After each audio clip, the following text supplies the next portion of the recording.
नई आने वाली ड्रामा सीरियल अर्राफ्ता बहुत ज़्यादा इंटरेस्टिंग होने वाली है। ड्रामा के स्टार्ट में हम मरजान और आतिश को देखते हैं। मरजान आतिश को खींच रही होती है और चिल्ला रही होती है और बारिश भी हो रही होती है। मरजान आतिश को एक गड्ढे में फेंक देती है। फिर हमें 187 डेज़ पहले का सीन दिखाया जाता है। मरजान बहुत घबरा कर भाग रही होती है और इसके पीछे कुछ गुंडे लगे होते हैं और वो चिल्ला रहे होते हैं कि तुम हमसे ज़्यादा दूर नहीं जा सकती।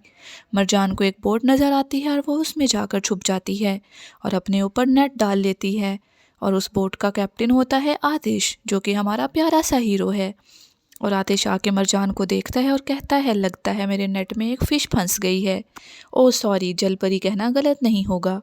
फिर मरजान नेट से निकलने की कोशिश करती है तो आतिश उसकी मदद करता है। नेट से निकलकर मरजान गिरने लगती है तो आतिश उसको संभाल लेता है अपनी बाहों में। मरजान कहती है मुझे छोड़ दो। मरजान कहती है मुझे घर छोड़ दो तो आतिश उसकी बात को इग्नोर कर देता है और पूछता है कि वो लोग कौन थे जो तुम्हारे पीछे लगे हुए थे। इस पर मरजान कहती है उससे तुम्हारा कोई वास्ता नहीं है।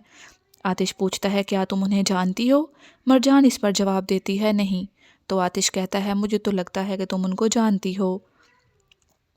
उसके बाद मरजान आतिश शिप को लेकर किनारे पर आ जाता है और मरजान को शिप से उतरने में मदद करता है। नेक्स्ट हमें मरजान के डैड का सीन दिखाया जाता है, जिसमें वो कह रहे होते हैं कि मेरी बेटी के साथ जिसने मैं ये सब कुछ किया है मैं उसको छोड़ूंगा नहीं। फिर दो आदमियों को दिखाया जाता है जो मरजान के पीछे भाग रहे होते हैं और मरजान भागकर किनारे तक पहुंचती है।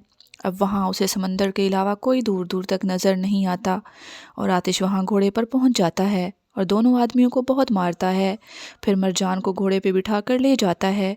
मरजान और आतिश एक जगह पर पहुंचते हैं और मरजान को बहुत सर्दी लग रही होती है तो आतिश उसके लिए आग जलाता है।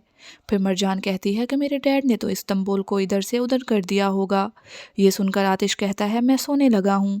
फिर अगली सुबह का सीन दिखाया जाता है जिसमें मरजान की आंख खुलती है और वो कहती है मैं सो कैसे गई। फिर आतिश के मोबाइल से मरजान अपनी फैमिली को कांटेक्ट करती है और बताती है कि मैं घर आ रही हूँ। उसके बाद आतिश और मरजान मरजान के डैड से मिलते हैं।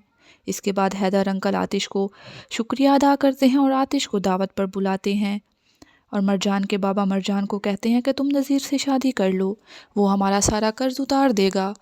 उसके बाद आतिश जैसे ही अपने घर पहुंचता है उसकी फैमिली उसका वेलकम करती है और आतिश की माँ उससे पूछती है कि तुम सारी रात कहाँ थे। जिस पर आतिश उसको कहता है कि मैंने आपको पहले भी कहा था आप मेरी फ़िक्र ना किया करें। और आतिश अपनी माँ को बताता है कि हैदर अंकल ने हमें दावत पर बुलाया है, जिस पर वो बहुत गुस्सा करती है।